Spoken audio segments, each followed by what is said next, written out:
অন্ধকার ভাঙা দরজা দিয়ে আলো এসে পড়ে শিল্পীর জীবনে। সেখানে বসে আছেন সুলতান। রং আর রেখার জাদুতে যেন নিমগ্ন তিনি। মাছিমদিয়ার নিভৃত গ্রামে তার জীবন যেন ছিল এক অদৃশ্য কবিতা। শিশুদের হাসি, টিয়ে পাখির ডাক, বিড়ালের সান্নিধ্য এবং হারিকেনের আলোয় ভেসে যাওয়া রাত।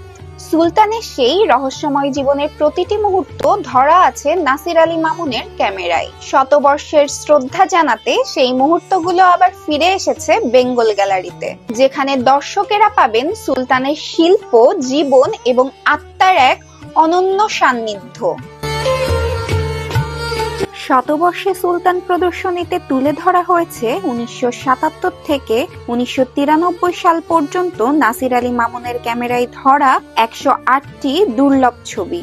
এই প্রদর্শনীতে প্রথমবারের মতো দর্শক দেখতে পাচ্ছেন সুলতানের কিছু ব্যক্তিগত নোট, অপ্রকাশিত স্কেচ আর অরিজিনাল নেগেটিভও।